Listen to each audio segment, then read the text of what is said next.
सभी मेरे साथी,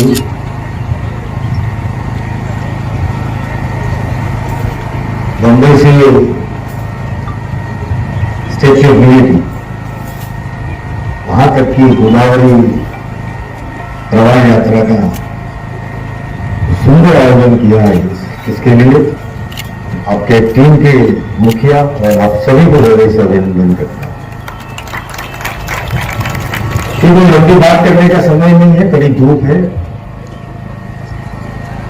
लेकिन मैं जरूर कहूंगा कि इस यात्रा के विषय तो मोटिव है। मुझे ये कोई प्रवास या प्रवास नहीं है, किसी विशेष उद्देश्य के साथ मन में कोई एक भावना लेकर आप लोग चले, इसी के लिए आप अभिनंदन के अधिकारी हैं।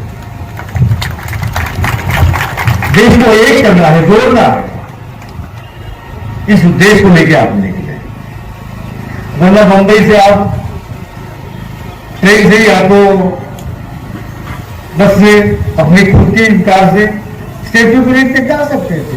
विश्व का सबसे बड़ा स्टैच्यू है वो कोई महत्वपूर्ण चीज नहीं है, लेकिन एक संदेश देना पटेल का, वल्लभ भाई पटेल का, जिसको बाद में जनता ने उनको सरदार बनाया, ऐसी सरदार की यात्रा को आप लेके निकले हो, इसीलिए आप विशेष अभिनंदन के अधिकारी। मैं अभिनंदन देता हूं और वंदन करना चाहता हूं आदरणीय प्रधानमंत्री जी को। सरदार पटेल का जो स्वप्न था वो स्वप्न अधूरा है। इस अधूरे स्वप्नों को पूरा करने का श्रेय अगर किसी को जाता है तो आदरणीय प्रधानमंत्री श्री नरेंद्र मोदी को जाता है। शायद इस विषय से आप भी जानकार होंगे, एक देश में 2 विधान, 2 प्रधान, 2 निशान, ये जो कलंक था, बड़ी जिम्मेदारी के साथ कह रहा हूं कि ये कलंक था, इस कलंक को मिटा के पूरे देश को एक अम्ब्रेला के नीचे अगर किसी ने लाने का संनिष्ठ प्रयास किया, सफलतापूर्वक प्रयास किया, तो वह आदरणीय प्रधानमंत्री श्री नरेंद्र मोदी। ये यात्रा का जिसने विचार दिया है वो भी नरेंद्र भाई है, वो भी आदरणीय प्रधानमंत्री जी है, लेकिन इसके मूल में जो है वो सरदार पटेल साहब है, उनके विचार है। ये विचार गांव गांव तक, शहर शहर तक फैलाने का काम जिस प्रकार से आप लेके चले हो, मैं हृदय से आपको अभिनंदन करता हूँ, बहुत बहुत शुभकामनाएं देता हूँ। और मेरे 5 स्टेट से आए हुए मेरे सारे शेर जो है, इन सारे शेरों को राम राम सीताराम कह के मेरी वाणी को विराम देता हूँ। आभार, धन्यवाद। एक भारत, आत्मनिर्भर भारत આજની પ્રસંગે આપણી વચ્ચે નમો પથ ઉપર જેઓએ છેલ્લા 9 વર્ષની અંદર દીવ, દમણ અને દાદરાનગર હવેલીને જે કાયાપલટ કરી છે, આપ સૌ ગઈકાલે પણ સેલવાસની અંદર જે ખાલી નમો કોલેજ, મેડિકલ કોલેજ અને નમો સિવિલ હોસ્પિટલ જે આપ બધાએ ગઈકાલે નિહાળ છે અને સાંજના સમયે જે કાર્યક્રમની અંદર આપ બધાએ ખૂબ પ્રશંસા કરી છે, આ બધી જ પ્રશંસા એ આ દેશના માનનીય લોકપ્રિય વડાપ્રધાન નરેન્દ્ર મોદીજીના માર્ગદર્શન હેઠળ આ વિસ્તારના પ્રશાસક माननीय प्रफुल्लभाई पटेल जी करी है। खरेखर जोरदार तालियों की साहेबનું स्वागत है। आज विशेष उपस्थित प्रफुल्लभाई पटेल उपस्थित रहा है અને अन्य आ यात्राની અંદર नाम लेवा देश तो घणो समय थशे। यात्राની અંદર જે લઈને વરુણ અને તેમની આખી ટીમ એ જે 7 કે 8 બસો લઈને તમે જે અહીં આગળ ઉપસ્થિત થયા છે, મંચસ્થ સૌ મહાનુભાવો, આ બધાનું હું હૃદયથી સ્વાગત કરું છું અને તમને સંપૂર્ણ વિશ્વાસ છે કે જે યાત્રા તમે જે લઈને તમે અહીં નીકળ્યા છો ને તે તમે સ્ટેચ્યુ ઓફ યુનિટી જવાના છો, હું માનું છું ત્યાં સુધી તમારું ગઈકાલનું સ્ટે સિલવાસનું અને દમણનો અને દીવનો જે આપ સાક્ષી બન્યા છો, હું માનું છું ત્યાં સુધી તમારા આખા જીવનની અંદર આ ક્ષણ, આ યાત્રા તમને હંમેશા યાદ રહેશે. સરદાર પટેલની જન્મ જયંતિ 150મી જન્મ જયંતિ અને યુનિટી માર્ચ તરીકે આખા દેશની અંદરથી બધી જગ્યાએ જે યાત્રા એકત્રિત થઈને સ્ટેચ્યુ ઓફ યુનિટી ખાતે આપ બધા ભેગા થઈ ગયા છો. આ સૌથી યાદગાર પ્રસંગ હશે. એમ કહી શકાય કે આ દેશના યશસ્વી વડાપ્રધાન નરેન્દ્ર મોદી સાહેબને કરકમલોથી જે સ્ટેચ્યુ ઓફ યુનિટી જે કેવડિયા કોલોની એટલે ત્યાં જે ઊભું થયું છે, એ હું માનું છું ત્યાં સુધી આખા દેશની અંદરથી દરેક જગ્યાએથી, મેં ગઈકાલે પણ કહ્યું હતું કે દરેક જગ્યાથી દેશનો કોઈ ખૂણો બાકી નથી.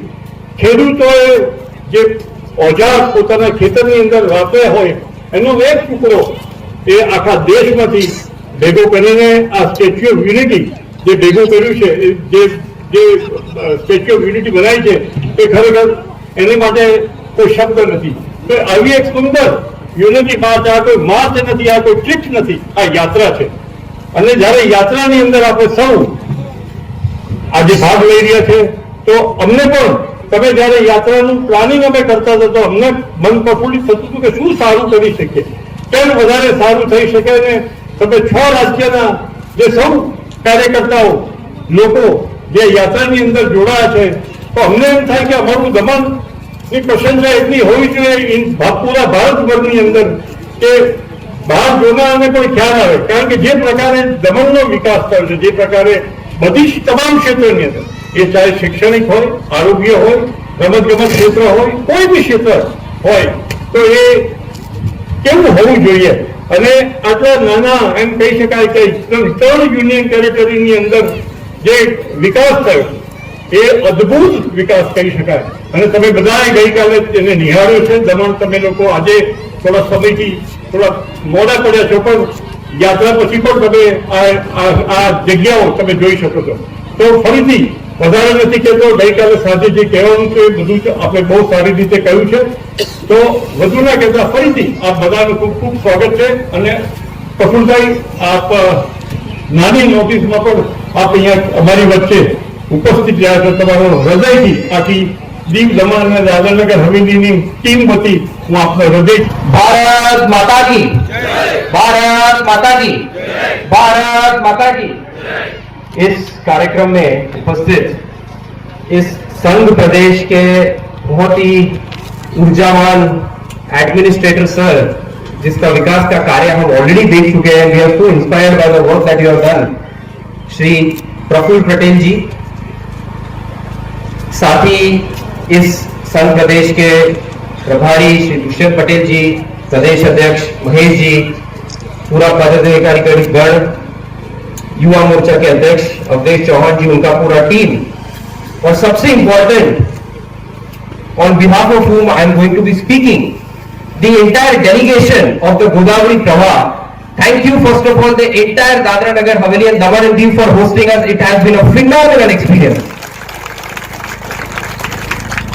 साथियों, मैंने कल 2-3 चीजें आप सबके साथ शेयर की थी. हम नमो मेडिकल कॉलेज और नमो हॉस्पिटल के बाद जब हम साथ मिले थे डिनर पे, और सर मैं आपके साथ भी वो शेयर करना चाहता हूं दैट ये जो सरदार यात्रा है वो सरदार पटेल को एक टेस्टिमनी है. वो सरदार पटेल जिसने भारत को यूनाइट किया, और ये यात्रा एक उस युग पुरुष के लिए हो रही है जो भारत की, विकसित भारत की प्रेरणा कर रहे हैं, हमारे प्रधानमंत्री श्री नरेंद्र मोदी जी. ये यात्रा में जो मुंबई से शुरू हुई थी और जो स्टैच्यू ऑफ यूनिटी पे जिसका कमेंसमेंट होगा, उसमें जब आज हम सिलवासा कल गए और आज हम दमन आए, तो जिस तरह से हमने अलग अलग सुशासन के कार्य देखे, what I have shared is Bharat विकसित भारत बन नहीं रहा है, भारत विकसित भारत बन चुका है. और अगर उसका आपको नमूना देखना है तो आपको दादरा नगर हवेली और दमन एंड दीव में आना चाहिए. As a lot of young change makers, if you want to follow one model of governance, अगर आपको एक सुशासन का मॉडल देखना है तो वो सिलवासा, दमन और दीव में आप बहुत अच्छी तरह से देख सकते हैं। जिस तरह से नमो मेडिकल कॉलेज, नमो हॉस्पिटल, आज जब हम नमो पथ में बैठे हुए हैं, the final details of planning, execution and monitoring, this is how the greatest governance needs to be. ये गुड गवर्नेंस नहीं है, ये ग्रेटेस्ट गवर्नेंस है जो आज हमने प्रफुल्ल पटेल जी, एडमिनिस्ट्रेटर सर और माननीय प्रधानमंत्री जी नरेंद्र मोदी जी के विजन को अचीव करना है। तो जब हम कोई अगर पूछता है कि भाई ये नया भारत क्या है जो आप 2047 में अचीव करने की बात करते हैं, ये न्यू इंडिया क्या है, तो आप उनको यहां लेके उनको दिखाइए। ये न्यू इंडिया देख भी सकते हैं, फील भी कर सकते हैं और वहां पे इलाज भी ले सकते हैं। साथियों, एक मैंने बात बताई थी कि जब प्रधानमंत्री नरेंद्र मोदी जी ने 2018 में एक संकल्प लिया था रेड फोर्ट से कि देश के गरीब से गरीब नागरिक को सबसे बेहतरीन इलाज मिलना चाहिए, निःशुल्क इलाज मिलना चाहिए। और जब उन्होंने आयुष्मान भारत को लॉन्च किया था, वो आयुष्मान भारत आज नमो हॉस्पिटल में 6000 केसेस प्रतिदिन करता है। इससे बड़ा नमूना क्या है गुड गवर्नेंस का? साथियों, मेरी आप सबसे एक ही रिक्वेस्ट है, आप इस मॉडल को स्टडी करिए। आप सब अलग अलग, you are ground leaders of different districts. Sir, close to 200 district young leaders are assembled here from 9 states. आपने जो सीखा, आपने जो देखा, उसको आप अपने स्टेट्स में ले जाइए और उसको रेप्लिकेट करिए। अगर आप वो कर देंगे तो इससे बड़ा फायदा वहां के नागरिकों को कुछ भी नहीं हो सकता है। तो ये जो आज हमने सीखा है, इस मॉडल को आपको उसको रेप्लिकेट करना है। यही मकसद है इस यात्रा का, ये एक प्रेरणा यात्रा है और वो प्रेरणा आज हमें दादरा नगर हवेली और दमन एंड दीव में मिली है। साथियों, में एक आखिरी बात करके अपनी वाणी को विराम देता हूं। जिस तरह से ये प्रदेश एक यूनियन टेरिटरी है, बहुत लोग 10 साल पहले, मैं गुजरात से आता हूं, मैं काफी समय से दादरा नगर हवेली आता रहा हूं। Before 10 years, this was largely an ignored territory. It was an extension of Gujarat. But today it has become the crown jewel of India. जब आपके पास, when you have the right vision, when you have the right political will, and when you have the will to do, this is what is possible. Just look around you. बहुत बार लोग कहते हैं कि अरे ये देख के कि this is not India, but साथियों, this is the new India